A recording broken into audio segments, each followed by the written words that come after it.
En el nombre del Padre, del Hijo y del Espíritu Santo, un solo Dios. Amén. Queridos hermanos, estamos conmemorando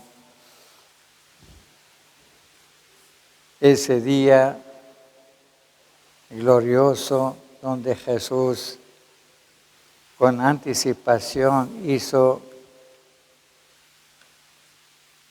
ofrecerle a sus discípulos que cada uno tiene su historia con Jesús como discípulo. Eran incapaces de entender todavía a Jesús, aún viendo su gloria. No lo entendían, qué quiere hacer, para qué, hasta dónde. Y sobre todo la gran piedra de escándalo, cuando Jesús hablaba de sus sufrimientos, que va a morir, va a ser perseguido. Y eso escandaliza a la gente. Hasta el día de la fecha, uno combate a los sufrimientos, a los dolores, con cualquier precio, de cualquier manera, para evitar la muerte. Y es en esos tiempos realmente vemos que la gente asustada con miedo. Y Jesús les decía, levántense, no tengan miedo.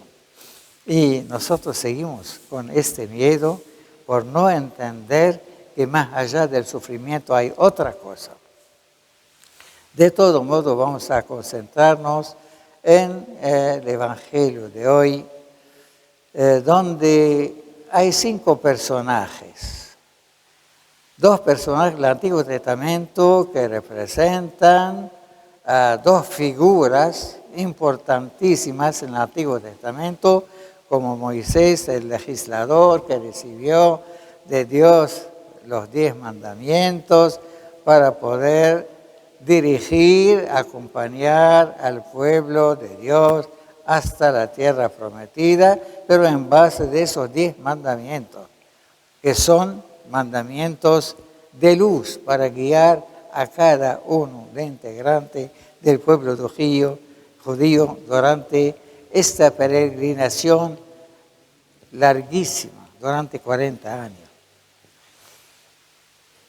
Elías, el amigo de Dios, que reflejaba realmente su ardiente amor a Dios, no soportaba que haya un solo sacerdote que adoraba a un ídolo o un Dios falso. Se ardía de celo, era muy celoso por su Dios vivo. Por este Dios vivo yo combato a todos mis pecados, a todos mis enemigos, que son mis pecados hoy. Mis enemigos son mis pecados. Y para resaltar el valor de mi Dios creador, que me ha criado de la nada, entonces soy fiel a Él, a su palabra, a sus mandamientos.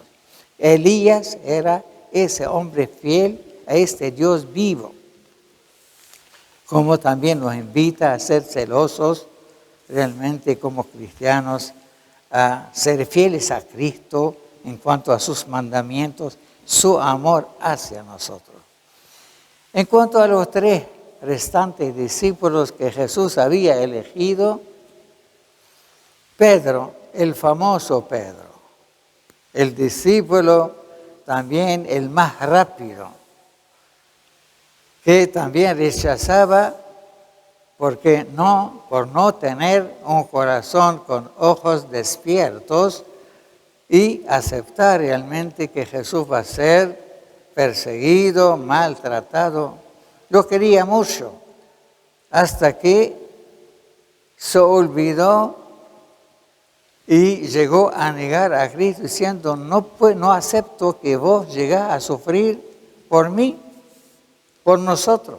No aceptaba. Sufrimiento de uno que hizo tantos milagros, que era el Hijo de Dios, el enviado de Dios.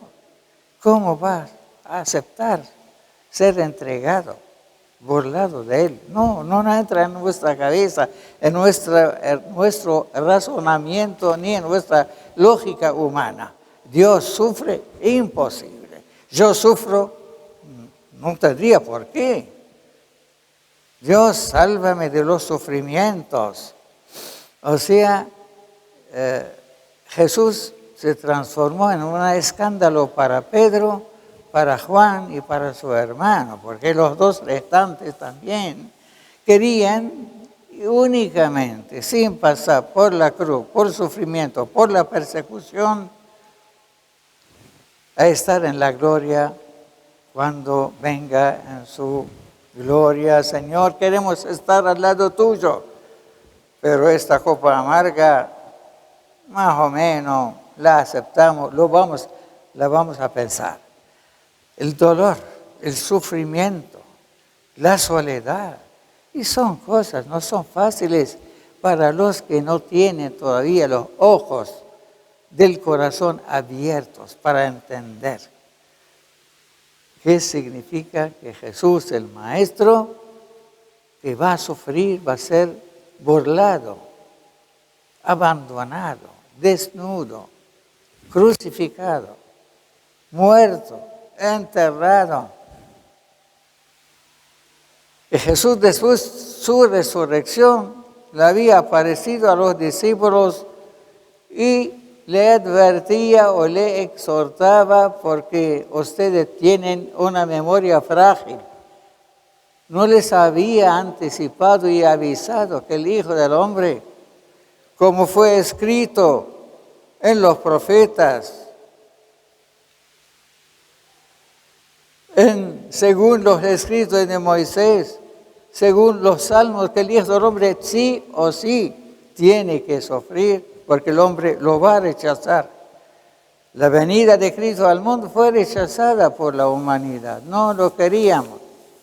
Crucifícalo, crucifícalo. Y él insistía diciendo, si el grano de trigo no llega a morir, no va a brotar, no va a dar su fruto. Usted también tiene que morir, como dijo San Pablo, muertos por el pecado, pero vivos en Cristo Jesús.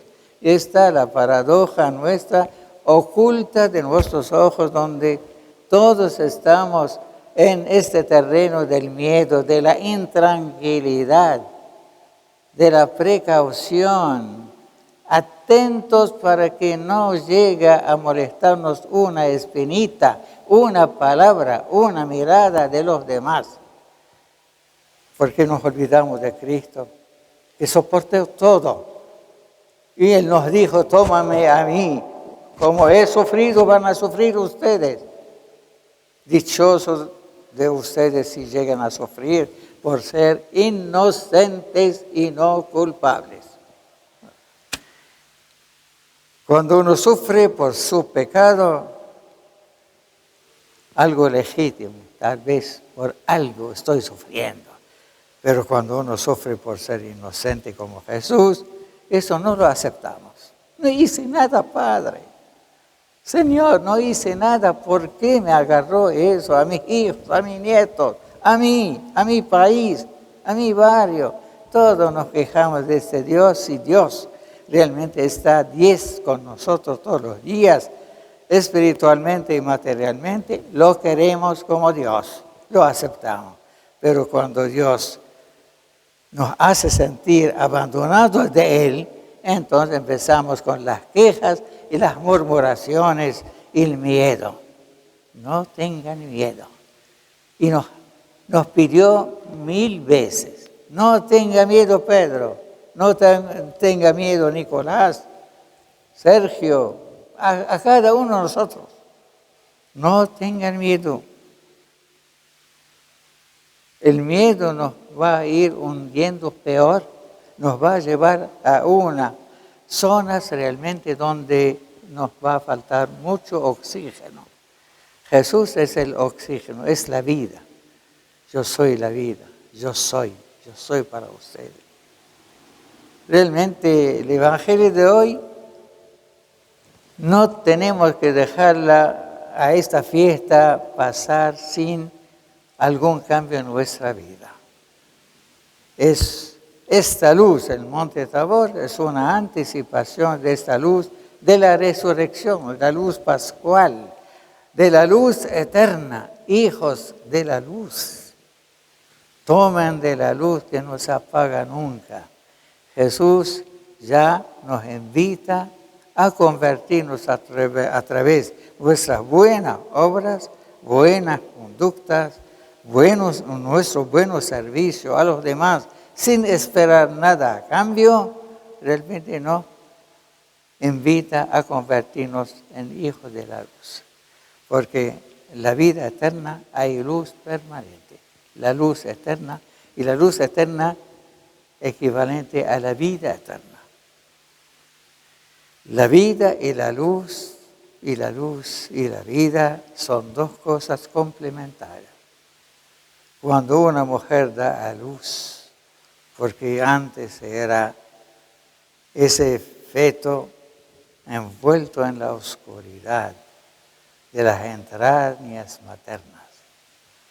Así también a nuestros seres queridos difuntos, estando en los sepulcros o enterrados en la tierra, envueltos en la oscuridad, tendrán ese día de luz de salir a la luz. ¿Y quién no quiere que no haya noche? Tenemos miedo a la noche, porque la noche es equivalente a la muerte, a la oscuridad, a no existir. El ser humano quiere provocar el ruido del día, de la vida. Tiene miedo a la soledad, a la oscuridad, al silencio. Por eso todos nosotros deseamos a la vida de una manera desordenada. Cuando uno desea la verdadera vida en Cristo, necesita ordenar su vida terrenal, ordenar el día y la noche. Y la Iglesia nos ofrece oraciones matutinas y nocturnas para estar despiertos.